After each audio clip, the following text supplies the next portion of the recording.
LA Noire isn't like most video games developed by Rockstar. You don't play the outlaw running wild, free to kill, steal, and cause destruction. You're a cop, a good cop at that, determined to restore order to the violent streets of 1940s Los Angeles.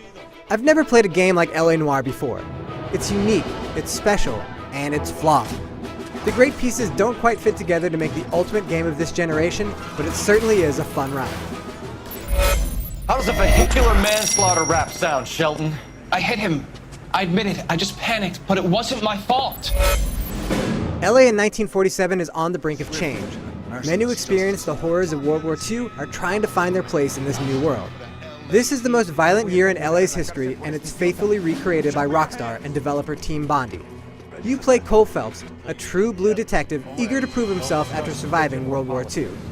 Cole comes onto the force as the incorruptible cop who cares about results, not politics. That's textbook policing, and we need more of it in this department.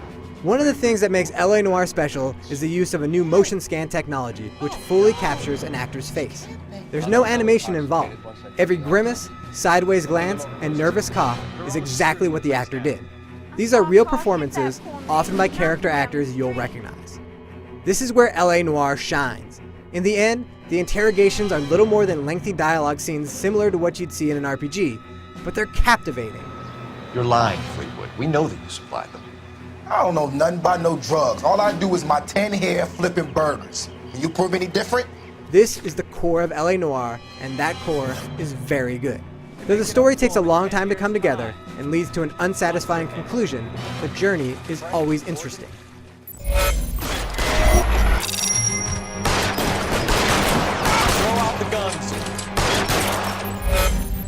LA Noire is divided up into 21 cases spread across 5 desks, from beat cop to homicide and ending with arson.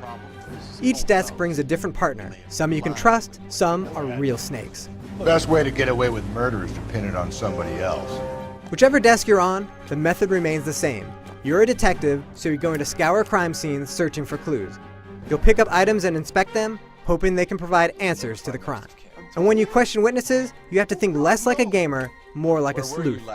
It's not easy. In fact, oftentimes it's an unbelievable challenge to judge the trustworthiness of a witness's statement. It's rarely about what they say. Instead, it's about how they act. After every response, you must choose to believe, doubt, or accuse the suspect of lying. Get it right, and you can open them up, get more clues. Get it wrong, and they offer less. The better you do over the course of a case, the more you'll understand the suspect's motivations. The worse you do, the tougher it is to get at the truth. However, the game won't end based on your conversation choices. The bad guy only gets away if it's predetermined in the story. LA Noire isn't all about badgering people. There are plenty of chases, both on foot and in cars, and as you plunge deeper into the story, there are a ton of shootouts. And hey, this is still an open world game. You're free to deviate from a case, explore the faithfully recreated 1947 Los Angeles, and tackle more action-oriented missions. 40 unassigned cases come in as calls on the radio. These aren't random, but single-scene missions where you'll stop a bank robbery, chase down a bat-wielding lunatic, or shadow a crook to his hideout. Steer him off the tar. That's it, Cole. You did it. LA Noire has issues, but it's also a bold and unique take on games as entertainment. The core gameplay mechanics work. No issues with driving, chasing perps around town, taking cover, shooting people, figuring out what to do next, or understanding how to interrogate a suspect. The various elements never come together all at the same time, but there's a lot of good things going on. No one's ever played a game like this before, and unless there's a sequel, I doubt anyone will again for some time. Credit Rockstar for taking a huge risk, for succeeding in many areas, and for offering something fresh and different. For more, head on over to IGN.com.